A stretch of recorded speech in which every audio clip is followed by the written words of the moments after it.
Hey everyone, welcome to the KE Report and a company update with Banyan Gold, chatting with the president and CEO Tara Christie.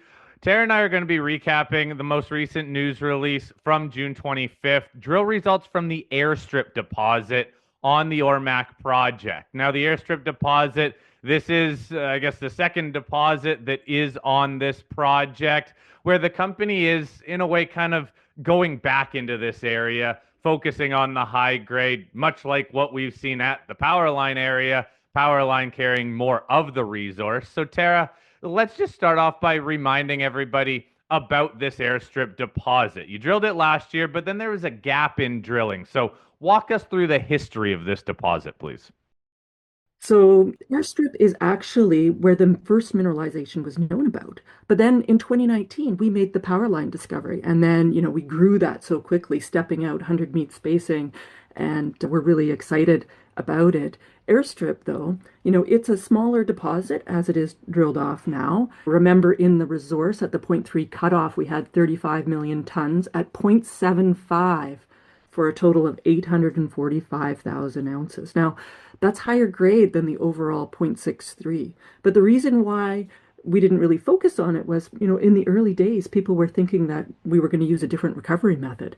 And airstrip didn't recover that well with, the heap leach method. But now that it's really clear that this deposit has the scale and the impressive recoveries, 90 to 93% recoveries from our metallurgical work, we know it's going to be a mill.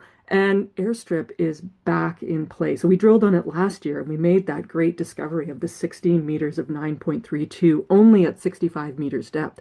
And that's what these holes that we announced today are following up on, is some more of that intersection. And that intersection where we got that high grade is where the metasediments come in contact with a felsic dyke. So it's a hornfels zone, the molten materials come in and baked it, and it's been mineralized with this nice higher grade. And we see that consistently in these holes, 38 meters of 3.8. That's pretty nice. Lots of long intersections of 1.1, 7.6 grams over 3.2 meters, 28 meters of 1.3, and that's from 10 meters from surface.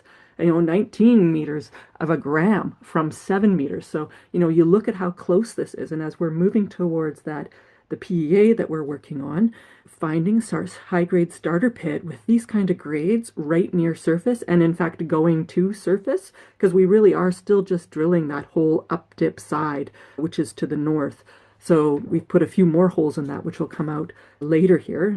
We're now over 18,000 meters, almost 70 drill holes. So lots of exciting news to come from what we've planned for this year. So, Tara, looking at that news release, image 4 and 5, they're breaking down where these drill holes are compared to some of the older drill holes. Can you explain the location of these holes when it comes to potential resource growth?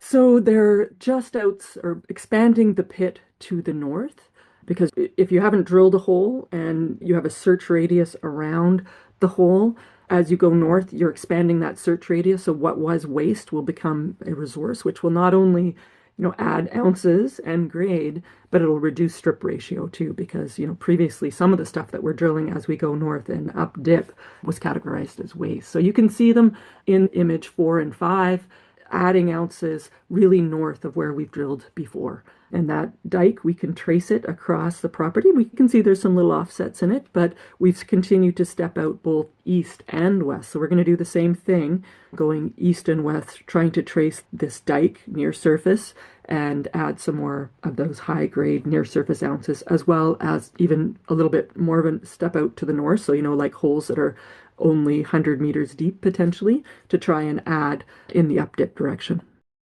So there are 7 holes released in that news release. How many meters, how many holes are you planning on putting into Airstrip through this year's full program? Well, we adjust our plan. So, we've probably put about a quarter of what we've drilled now into Airstrip, not all right here. Some of the drilling we did early in the season really was to take advantage of the snowpack and areas that you had to get that are hard. So we didn't necessarily focus on this. And this is quite easy to drill, easy ground right around our infrastructure.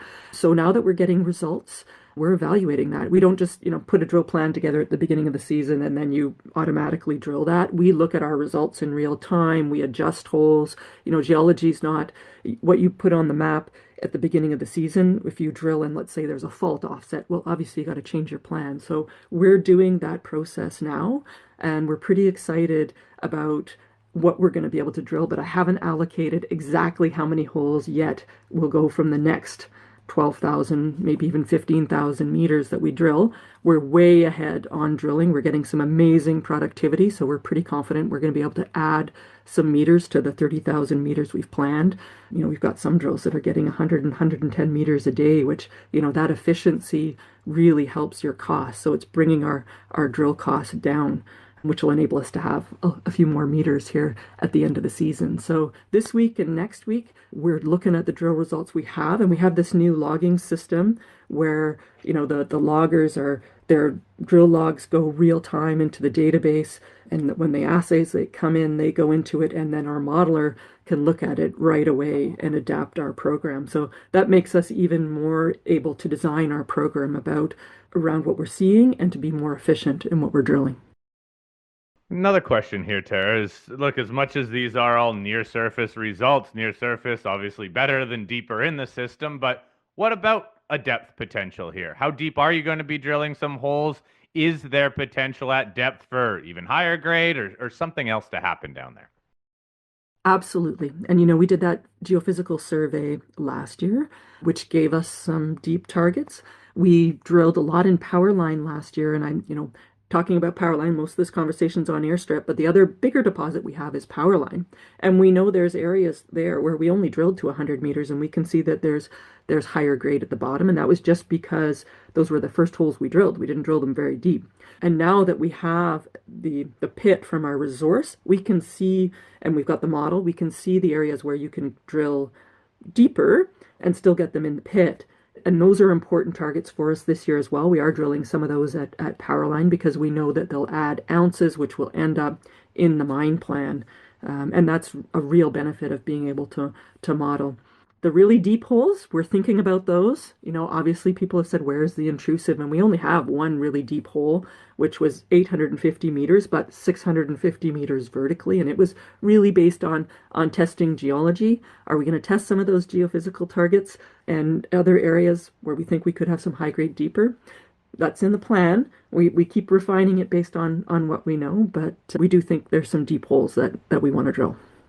So what is the balance then here between Powerline and Airstrip? Airstrip is a bit of a higher grade, as you said, but even looking at these results are pretty good, multiple grams per ton. How should we view this story then as you are still advancing Powerline, but Airstrip also seems to be coming back more on the map?